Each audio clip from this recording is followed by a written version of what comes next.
All right, everyone. How about we all get started? So, aloha. Thank you for joining us today for another Pacific Historic Parks History Talk series. I'm Weston Saito, the Education and Interpretation Research Coordinator for Pacific Historic Parks.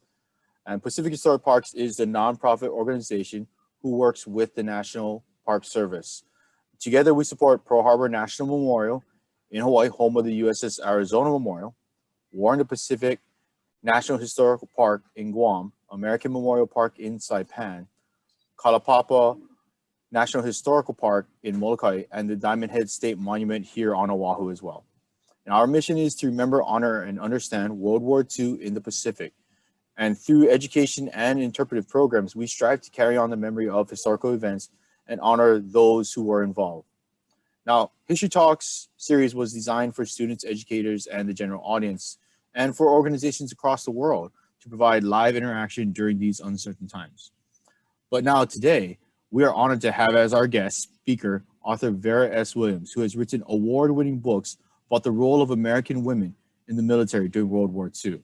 Now today, she will be discussing the role of the legendary Women Airforce Service Pilots and how these pilots of the greatest generation shaped the future for women in the military.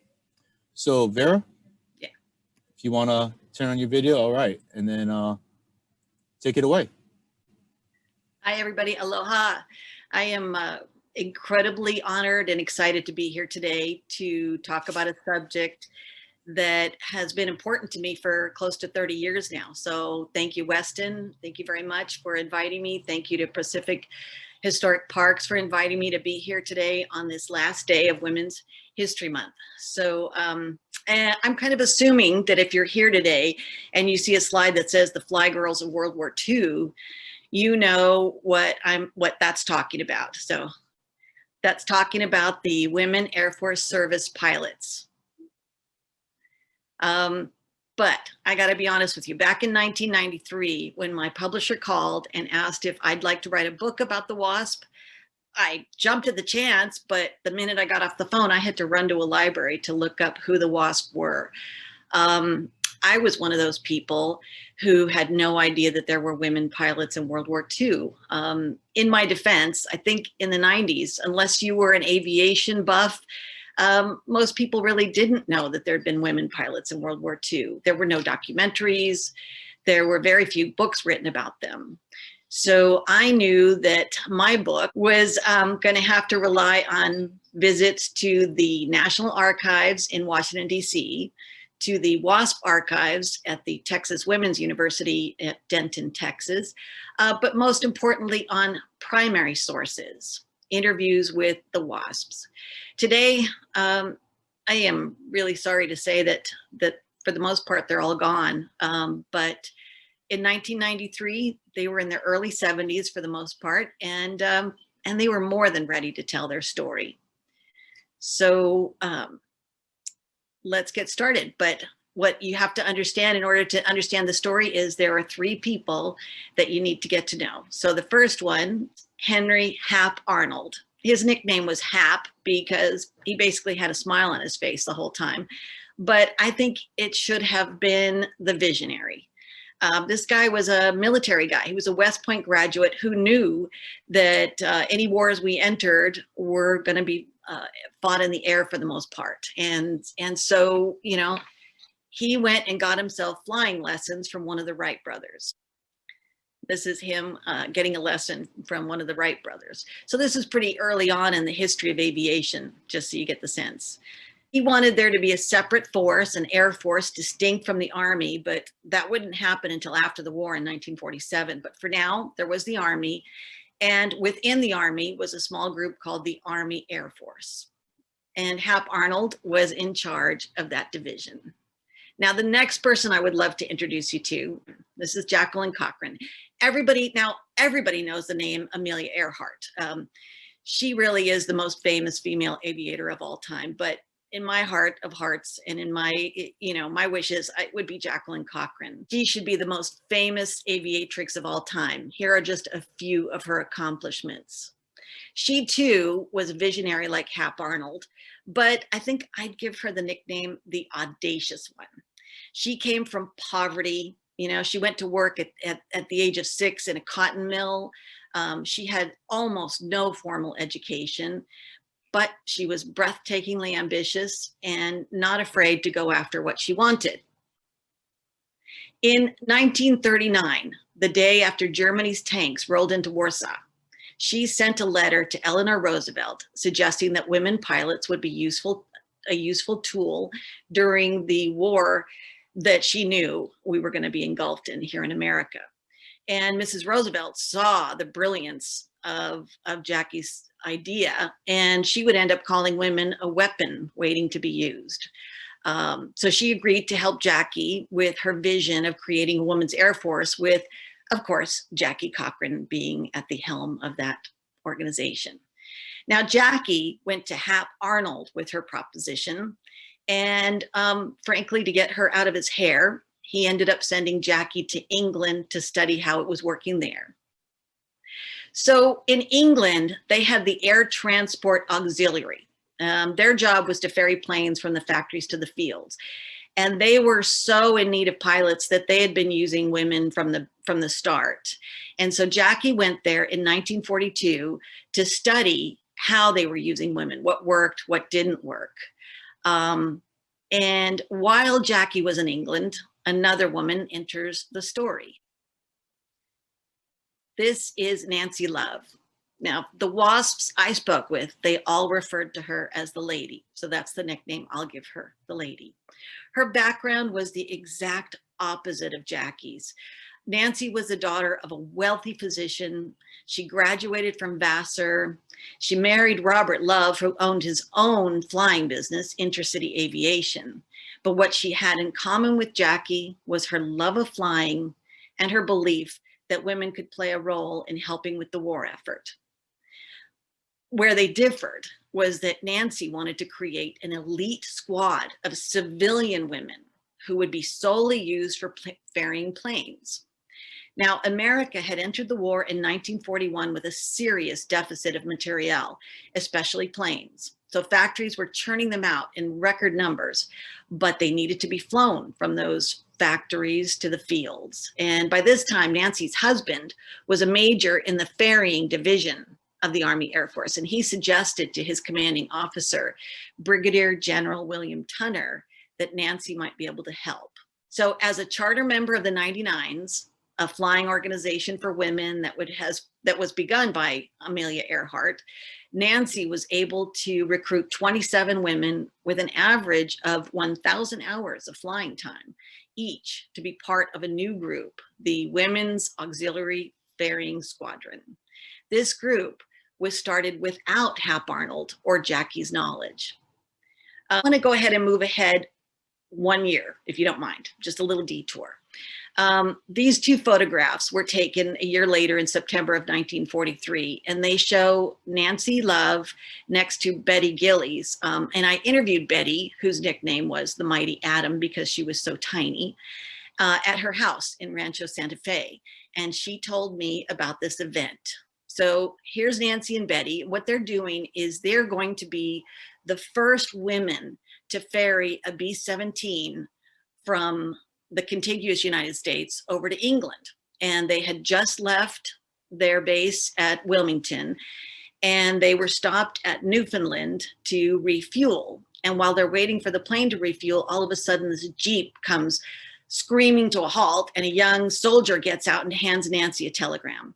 The telegram is from Hap Arnold, and it basically says to cease and desist, that they need to stop the mission. That they didn't want women to be flying across the pond, basically across the ocean. And Nancy Love was furious. She believed that it was Jackie Cochran who had put the kibosh on this mission. And Betty Gillies, I'm interviewing her 50 years later, and she's still angry about it. It was hilarious. But basically, Jackie Cochran was in the hospital at the time having surgery, so she could not have been the one to stop that mission.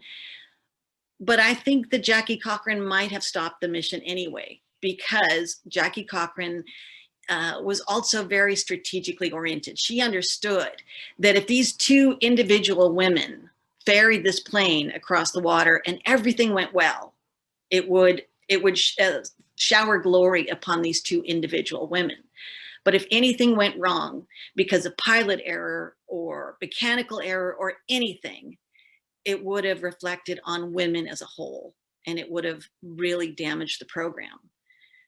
So that tells you a little bit about the strategic nature of how Jackie did things. But back to the origin of the WASPs. So the WASPs were started in September of 1942, and Jackie was still in England. And when she heard that they'd started a program to allow women to fly planes as civilians for the Air Transport Command under Nancy Love, she was furious. Again, this goes back to her strategic vision. She knew that this group of civilians, with their 1,000 hours of flying, would do a really great job of ferrying planes from the factories to the fields, and that her vision of a woman's group within the military would be nixed if they got really going.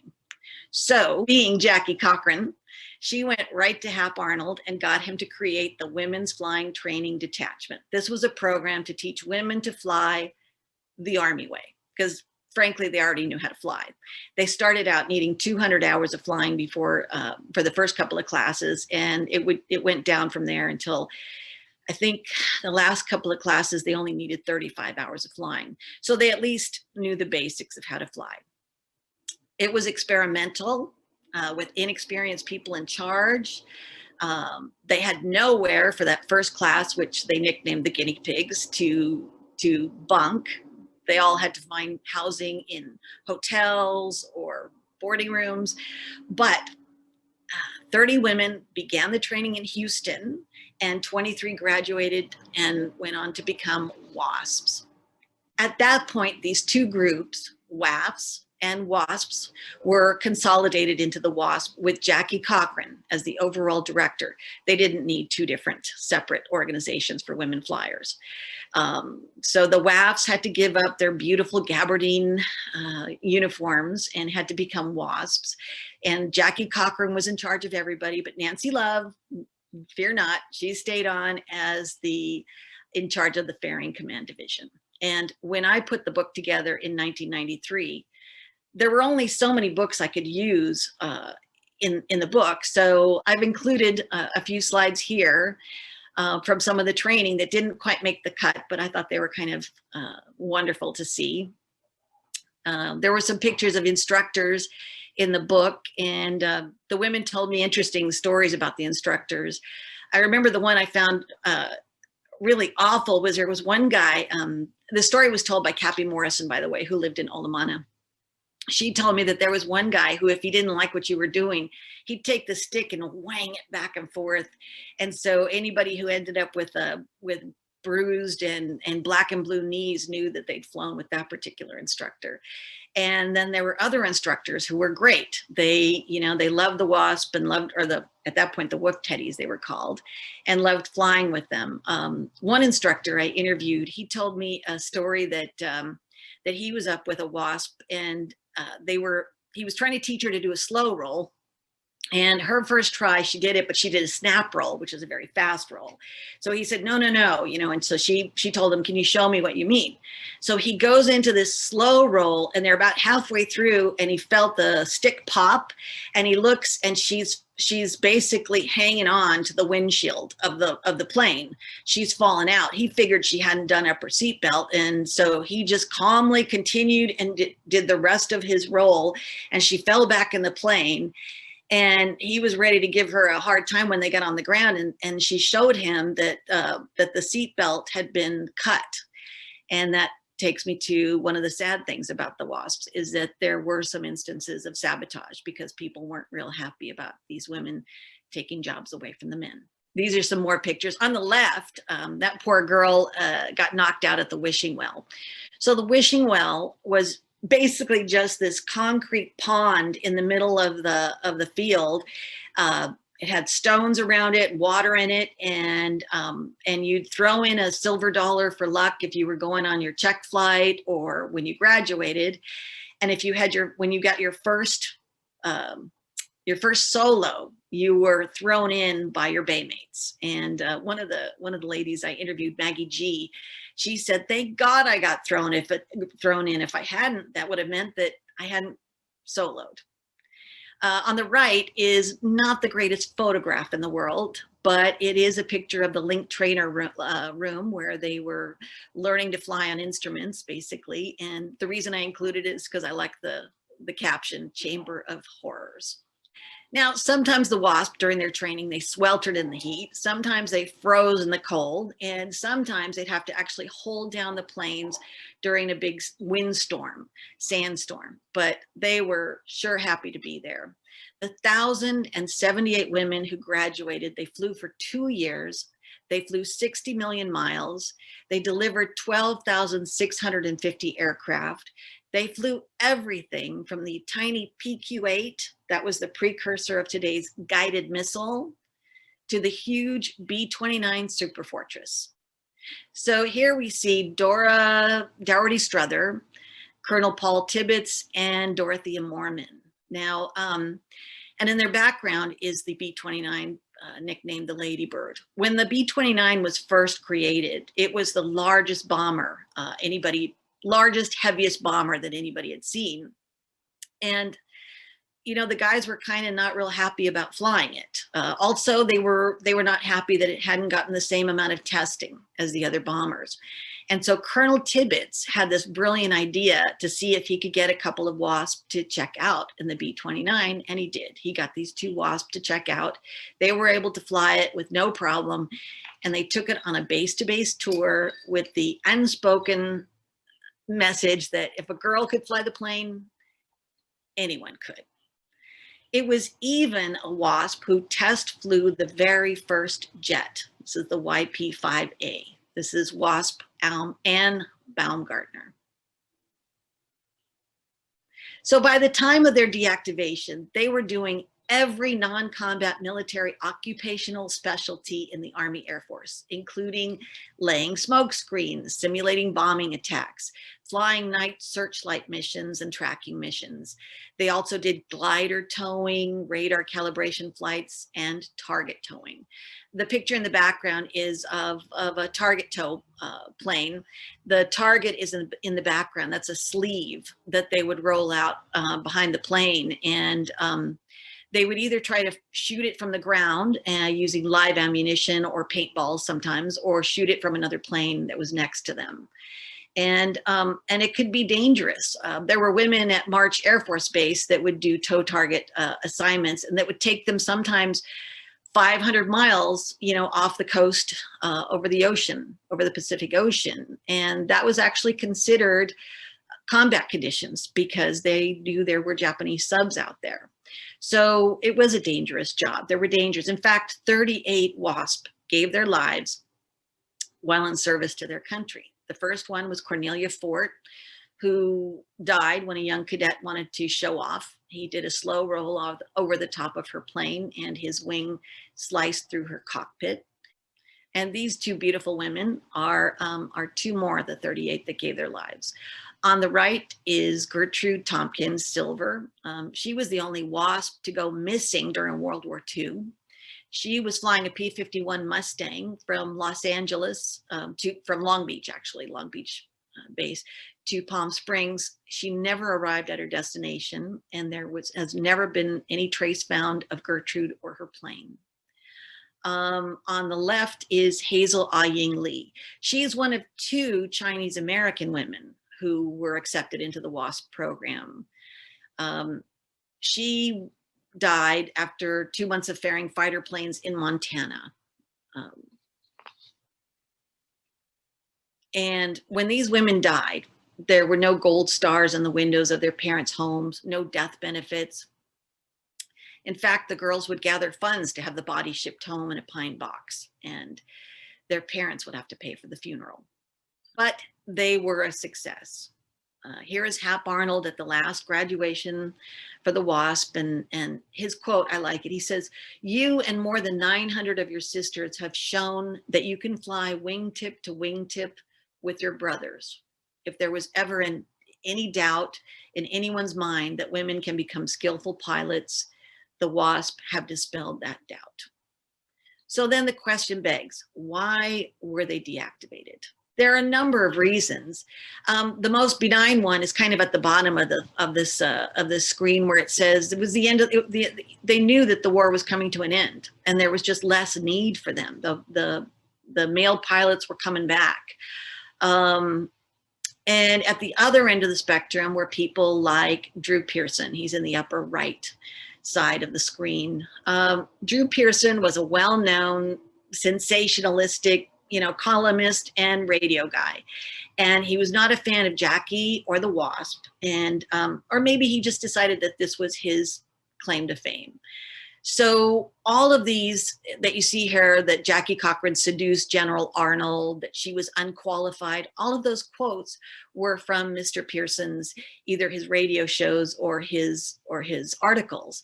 And none of them were true. And Jackie actually had the data to prove it. But unfortunately, his powerful voice upstaged hers, and the damage was done. Because of Drew Pearson and others, the public had a jaundiced view of the women pilots of World War II. So they were abruptly sent home on December 20th, 1944. It was 6 months before the actual end of the war. The data about the program was compiled in a report and then labeled confidential. So it was not available to the general public. This may be part of why the public and I didn't know so much about them. The women were sent home. Some of them were given rides home, but some of them were just shown, to the gate and said, find your own way home. No travel funds, no discharge pay. And they were actually advised not to talk about their experiences for security reasons, I guess. Now, this shabby treatment, after they'd done an extraordinary job for 2 years, was hard on them. One WASP, Ann Atkinson, said, "The war is still being fought here. WASPs are needed. Why are we being shoved into a black hole as though we are no good?" So the women figured that nobody cared about them or what they'd done. So basically they went home. They went back to their lives. They became wives and mothers. Only a few of them were able to continue to fly, but they kept quiet about their experiences. But 30 years later, in 1976, Stars and Stripes released a story that for the first time ever, women would be allowed to fly military aircraft. Well, this time the WASP didn't get sad, and the WASP got mad. They had gone home when they were told to go home. They hadn't spoken about their experiences, but now it was as if they had never existed. That was kind of the final straw. They organized, they had petitions made up and signed, and they enlisted Senator Barry Goldwater, who's in the middle of this picture, and Hap Arnold's son, Colonel Bruce Arnold, who's in the on the right side of the screen there, to help. And they were able to get it to a vote, and finally Jimmy Carter signed into law that the WASP had been a de facto military organization which served in the United Armed Forces of the United States of America. There was no retroactive pay, no death benefits for the 38 who lost their lives, but at last some recognition. Now, in 1993, when I made it to Sweetwater, Texas to start work on my book, I had the opportunity to talk to over 100 former WASPs, and boy, were they ready to tell their stories. It was a wonderful event for them.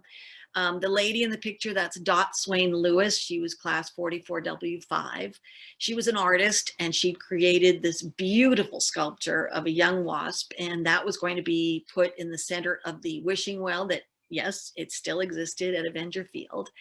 And framing it would be a marble walk of honor with the names of every WASP and trainee etched on its sides. And while I was there, I watched these women reuniting and sharing stories and pointing to their names on that black marble. One of the ladies I met there was Barbara Jane London Eriksen, who was showing off her Air Medal. She was actually the only woman awarded the Air Medal in World War II. We had wonderful events with guest speakers. Janet Reno spoke and talked about her aunt, Winnie Wood, who was a WASP, and really gave her the courage and drive that she had so that she could become, what she did with her life. And Texas Governor Ann Richards was there, and she spoke about how she was inspired by the WASP to think that women could do more. The top picture is Betty Wall-Strophus in front of the statue. Bottom left is Deanie Parrish and Ty Hughes Killen. And others attended this event. One of my favorite memories is that at the end of all of these official celebrations, when I was ready to go back to my room and put my feet up and rest, the WASP would gather in one of their friends' rooms because her husband was a former Marine and he actually traveled with his own bar. And these ladies basically would stay up all night long drinking and telling stories. And that's where some of my favorite stories came from. In fact, Ty Hughes Killen in the bottom left, she told the story that I liked. During training, the women all liked to get a tan. And so sometimes when they'd be up ferrying planes and it would be a nice, warm, sunny day, in order to get a better tan, they'd take off their shirt. And they would go ahead and be flying around with just their bra on. And one time she said a plane came up beside her and another plane came up beside her, and she realized it was male cadets who were trying to get a little peek at this cockpit striptease that was going on. So she grabbed for her shirt and the wind blew it out the plane. So when she came in for a landing, she had to ask a friend to run and get a blanket to cover herself up. But lots of really good stories that were told then. Now, I was not able to attend the presentation of the Congressional Gold Medal in 2010. This was for the WASP. However, more than 200 WASP did attend the event, many of them wearing their Santiago blue uniforms, their wings, their insignia, and they were grateful for the recognition that this ceremony afforded them. Deanie Parrish, B. Falk Haydu, Betty Wall-Strophus were all there, but also in attendance were current active duty female Air Force pilots who represent the legacy that the WASP began. So I would like to thank Hans Halberstadt, who did all the good photography of the WASPs and their ephemera in the book in 1993. Because of his having written many books for the publisher, you know, he helped pave the way for me to get this opportunity. He's up to 67 books that are published by now, many of which are about military history, so you should check him out. I'd like to thank Weston Saito again for hosting this program and helping create the slideshow. And also I need to thank Daniel Martinez, who is the chief historian at the World War II Valor in the Pacific National Monument. He wrote a beautiful foreword for the book. So that's about all for now from me. So at this point, I'd like to ask if there are any questions I can answer.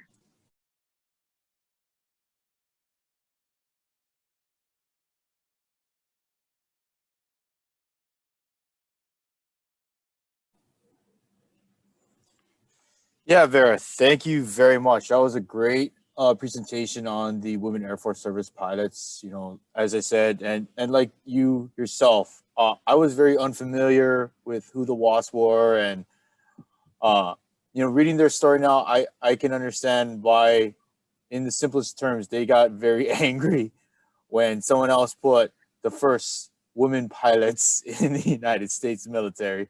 But yeah, we definitely have some questions. I actually have one from Adele. Now, you're talking about the recognition, and then Patsy Mink's name was on the slide with Barry Goldwater. Yes. And she was asking, what did Patsy Mink have to do with the recognition of the WASP? I am so glad that that question got asked. So normally when I do this presentation, I talk about how really the story started in Hawaii and it ends in Hawaii to a certain extent. So it started in Hawaii because, believe it or not, December 7th, 1941, Cornelia Fort, who was an original WASP, she was up in the air as a civilian giving a flying lesson. And she's one of the first people to witness the attack on Pearl Harbor. And then she would join the WASP and be one of the first, you know, women to fly. And then unfortunately became one of the first women killed while on active duty as a WASP. So that's the beginning of the story. And then the end of the story is when these WASPs had all of their petitions and were trying to get recognition that they were indeed a military group, the first person that offered to help them was Patsy Mink. And Patsy Mink actually tried 3 times to get any traction on the idea that these women pilots had been in the military, but she faced, pushback from veterans organizations, civilian pilots, and she was a representative. And so basically it wasn't until Barry Goldwater, who was a senator, and and Hap Arnold's son Bruce Arnold, once they got on board, then it was able to see some traction in Congress. But I, normally when I give this talk, I do give Patsy Mink full credits. Okay, great, thank you. So then I actually have a question from Jaden. So Jaden, I'm actually gonna unmute you so that you can ask your question yourself. Jaden, go ahead. Yeah, I just wanted to say how interesting your presentation was. I'm a full-on aviation geek, and I love World War II, so it was super interesting to learn about the WASPs. And I actually wanted to know how you first heard about the WASPs. Well, as I said, it's kind of an embarrassing story, but I get a call from the publisher saying, "Hey, would you like to?" Okay, let me back up a little bit. I had been editing books for the publisher, and they liked my work, and so they said to me, "Hey Vera, we really like your work. Would you like to write a book for us?" And I said, "Of course." And they said, "Would you like to write a book about the WASPs?" And I said, "Of course, that sounds awesome." And then I got off the phone and I had to go to the library to look up who the WASPs were. And once I realized that there had been women who flew planes during World War II, first of all, I was really mad at myself because, I thought I was somebody who knew about women's history. And then I realized this is a story that needs to be told. And I was just so lucky. I was lucky to be in the right place at the right time to get this opportunity. And then lucky to be right there in May of 1993 when they were dedicating this beautiful statue at Avenger Field. And so many WASPs were at the event that I was able to make connections. So yeah, that's how I really, and then I've just been passionate about it ever since, hoping that they would get the recognition they deserve, before it was too late. Thank you, Vera. So then I actually have another question. So the WASPs, of course, got the military service in 1970s, if I remember correctly, right? Well, 77 is when Jimmy Carter signed into law. Okay. But didn't Jackie Cochran want it for the women right off the bat? And what do you think? Why wasn't it given to them right off the bat, especially early on in the war? Well, the way I usually put it is it was a strategic, it was in, how I talk about how Jackie was a strategic genius in some ways, because I think she understood that if the WASPs had really taken off and shown that these civilian pilots were perfectly capable of doing it, then there would have been no WASP. But, the other thing is that when they said, okay, then we'll start this WWII, the Women's Flying Training Detachment training thing down in Texas, she says, well, what about militarization? And they said, oh no, don't worry about it. It'll happen. Just get it up and running. And I think that if she had been really, if she just held her ground and said, no, I need guarantees right now that it will be militarized, maybe it would have been. But the other thing is they wanted to they made an offer to have her militarized under the WACs. So the other book I wrote was about the Women's Army Corps. And in 1943, the Women's Army Corps was under the directorship of Ovida Culp Hobby. And Ovida Culp Hobby was somebody that Jackie just didn't get along with. And so she did not want to be militarized under Ovida Culp Hobby's rule. Did that answer the question? Yeah, no, that was great actually. And then I think you actually answered the question for Sandra, who was asking, did you write about the WAC first? The women who served as well. So actually, if you want to talk about your other book, I'd really love to hear about the WACs as well. Sure.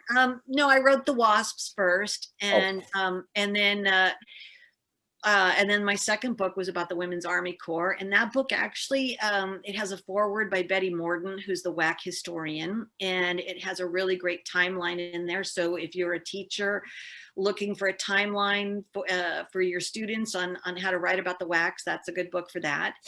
And it covers everything from when they were an auxiliary organization, the WASP in 1942, all the way through to 1978 when they were integrated into the regular Army. And so there was no longer a separate Women's Army Corps. It was all Army with men and women together. So that was my book. Yeah, thanks. Yeah, Sandra was saying that she was the one among the last to wear the, I hope I'm saying this right, Pallas Athena. Yeah. So yeah, sorry about that. No, that's awesome. And then I actually have another question. Were there many of the WASPs or those in the auxiliary service published their memoirs? Do you know offhand? Yes, there are quite a few that are wonderful memoirs. You know what I'll do?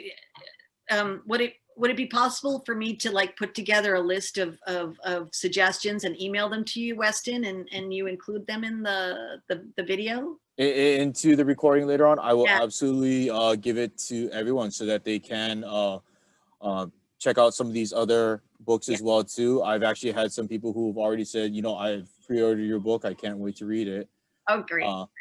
But I did want to ask one more question, and then I wanted to say hello to someone on here because I think she wants to say hello to you.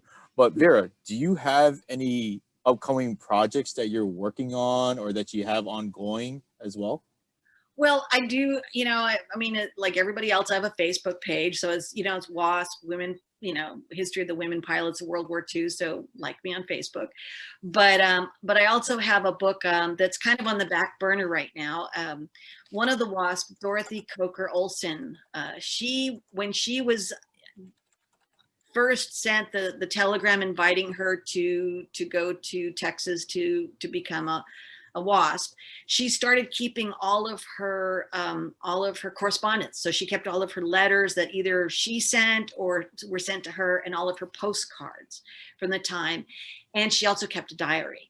So I'm working with a woman named Debbie Jennings, who's an amazing historian. And we're trying to basically, kind of get somebody to help us put together this as a beautiful picture book, because the postcards are delightful, and it really does tell the story. And the story is amazing. Dorothy Coker was engaged to a gentleman who actually died. So here she is in the middle of training, and she's having to go home for the funeral for her fiance, and then come back and somehow get her act together and continue with the training. And she did. Not only that, she became one of the best, because the best were kind of sent to Long Beach, because all the different aircraft manufacturers were in Long Beach. And so the ferrying jobs were everything from the P-51 to the bombers. They had to fly everything. Yeah, that's wonderful to hear. And I didn't realize that how many different types of planes that the WASP had to fly during World War II. It's amazing to hear that. So I did want to unmute this one person because I think she wants to say hello, and I think it's going to be something meaningful for you. So Miss Erin Miller, would you like to say hello? Oh my God. Hi, Vera. I just wanted to say hello, and it was nice to see my grandma in that one picture. And thank you for continuing to share the history of the WASP and be part of the WASP team, or whatever we call it. I wish I was a KOW, but you can be like an unofficial KOW. Oh, an honorary KOW. Yeah, an honorary. Yeah, KOW stands for Kid of WASP. So thank you, Erin. Thanks, Erin. Thank you for unmuting me so I could say hello. Not a problem. Erin was very instrumental too. Erin, do you want to talk a little bit about what you managed to make happen? Sure. So my grandma was Elaine Harmon. She was in the picture there with President Obama in the Oval Office when they signed the bill for the Congressional Gold Medal. She wanted to be buried at Arlington Cemetery when she died in 2015, but they rejected our request. So I led a campaign to have a law passed through Congress to force the Army to let us bury her there, and it got signed by President Obama. And then after about a year and a few months after she died, we were able to bury her at Arlington after getting a law passed. So yeah, so that was my story. And I wrote a book too about that process. So it's nice. I met all these, I know a lot of these people already because my grandma was one of the WASPs, but I met a lot of people during that process that have, you know, learned more about the WASP. And I met a lot of history teachers that didn't even know about them. And so I always recommend books like your book and some others for like certain school age children to learn about the WASP, because it has nice pictures and explains well. Thank you for your service. That was a really important part of the story, I thought. So I'm glad you were here Well, today. thank you. Okay, so that's kind of finishing up our time here today. Sorry, I gotta restart my video. So on behalf of Pacific Historic Parks, we would like to thank you all for joining us today. A recording of this presentation will be made available in the coming weeks at pacifichistoricparks.org. And, you know, Pacific Historic Parks, you know, we're pleased to bring history talks across the globe to all our different audiences. And we thank everyone for joining us today. Now, if you could help us filling out the survey and also maybe doing a donation to help keep these programs free for everyone. And, you know, once again, thank you, Vera, you know, for talking about the Women Airforce Service Pilots, the WASP, because this is a story and a history that's unfortunately not told to a lot of people. And, you know, we want to make sure that these women who, the pilots of the greatest generation, that their story is being told and how they inspired generations to come. So thank you very much. And then I'm actually going to just ask everyone to unmute, say thank you quickly to Vera Thank you. for a wonderful Thank you. presentation. Thank you. Thank you. Thank you. Thank you. Thank you. Thank you. Eliso, thank you. Thank you, everyone. You all enjoy the rest of your day. Mahalo. Thank Thank you. you. Mahalo. Mahalo. Thank you. Oh.